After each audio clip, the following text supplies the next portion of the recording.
when the COVID-19 surfaced, and we were looking at the situation in Wuhan, and then how this pandemic moved to Europe, and Western European countries like Italy and Spain, and then the United Kingdom got hit really hard with unfortunately tens of thousands of people losing their lives, and health systems, different health systems with a different structure compared to the United States, get overwhelmed, literally overwhelmed, especially in some regions.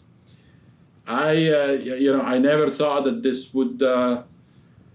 I honestly never thought that this would happen in this country, and I was totally wrong. And I think that now, when we think about vaccine development, when we think about finding scientific solutions to big problems like this, at the same time, we really need to be prepared.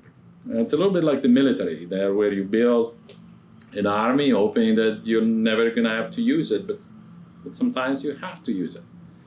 And obviously, this is for a much better outcome. We're here to save lives, but at the same time, we need to be aware of the fact that these respiratory pathogens, these emerging infectious threats, will continue to surface, will continue to come our way. We know why. The international travel is very easy. There are millions of travelers, flying in and out of big airports and hubs every day. Some of the changes related to the environment have been have produced real dangers in the sense of bringing together species of animals that normally are not together, and there is a reason for that. And so, I think changes in climate are also very important. And now there is evidence that coronaviruses in general could be, it's not completely clear, but could be seasonal threats. And so changes in temperature and changes in climate could also be an important factor. Now, obviously, those things we can't control. That's, unless we remember about them when we go to vote. But other than that, there is nothing that a biomedical research institute can do to change that.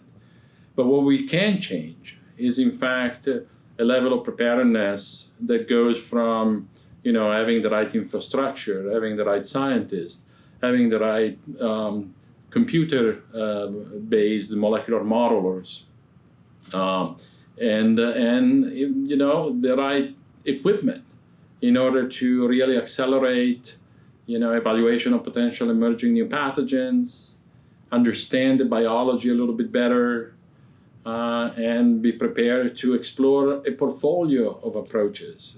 Vaccine is only one of them. A portfolio of therapeutic approaches to mitigate particularly the most severe outcomes of infections.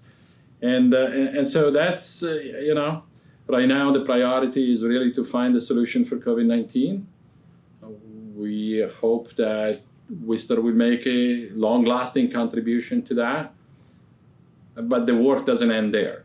And because we know that this was a SARS-CoV-2 is the code name for this particular virus, we know that there will be a SARS-CoV-3, 5, 20, and 66. And so we want to be in the right place. We believe we are in the right place. We want to be at the right time also to face those additional challenges.